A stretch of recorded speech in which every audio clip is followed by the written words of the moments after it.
Hello, c'est Célia. 2 fois par mois, je te partage lors d'un épisode de 5 minutes une astuce à appliquer très facilement au quotidien. Elle te fera gagner du temps, économiser de l'argent, préservera ta santé et celle de notre chère planète Terre.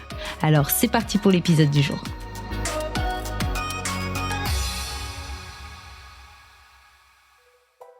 Aujourd'hui, je te parle de tri sélectif.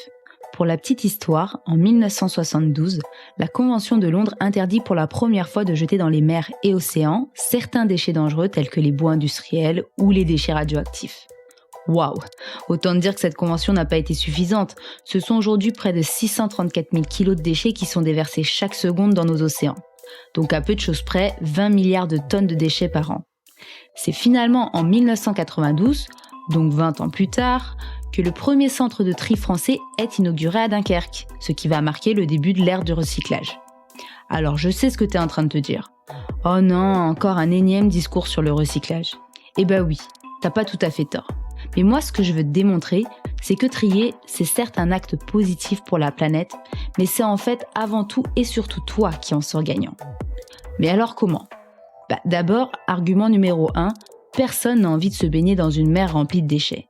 Quand on nous parle de pollution marine, on a toujours cette impression que ça se passe à l'autre bout du monde. Pourtant, tu le sais peut-être pas, mais nombreuses associations s'occupent de dépolluer tes plages préférées, celles sur lesquelles tu aimes tant lézarder l'été. Ensuite, mon second argument, c'est ta descendance. Alors oui, t'as peut-être que 20 ans et les enfants, c'est pour le moment le cadet de tes soucis. Et t'as bien raison.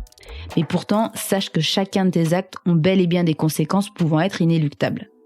Lors de la révolution industrielle ou des 30 glorieuses, personne ne s'imaginait les conséquences climatiques que cela aurait 50 ans plus tard. Pourtant, on y est. Notre planète va mal et tend à aller de moins en moins bien. C'est triste, non ?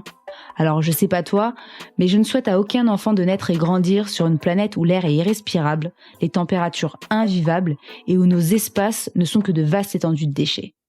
Alors, si t'es plutôt du genre à me répondre « De toute façon, moi, je veux pas d'enfants », sache que cela concernera aussi les enfants de tes proches et tes neveux et nièces. En bref, soyons solidaires. Et tu verras, ça fait du bien au moral. Mon troisième argument, c'est que trier et recycler, ça te fait te sentir bien. Tu vois, c'est un peu comme quand t'aides une personne âgée à traverser la rue ou que tu laisses ta place dans le bus. Tu te sens bien parce que tu sais que t'as fait une bonne action. Alors oui, jeter ta bouteille de lait dans la bonne poubelle, c'est un petit bonheur gratuit qui viendra égayer ta journée. Mon argument numéro 4, c'est que trier des déchets te fera économiser des sous.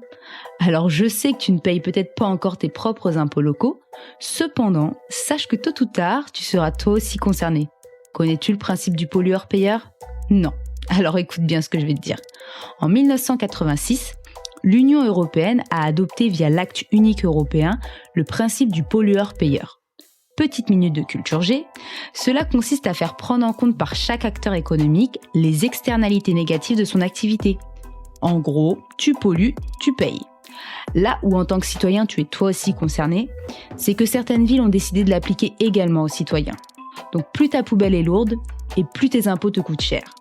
De plus, sache que si ta poubelle est mal triée, le service de propreté de ta ville a le droit de ne pas la vider.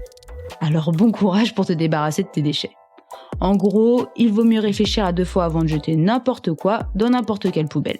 Certains déchets peuvent d'ailleurs être mis au compost, comme ton sachet de thé, les pots de tes fruits et légumes, ou même le marc de café. Tout cela permettra d'alléger ta poubelle.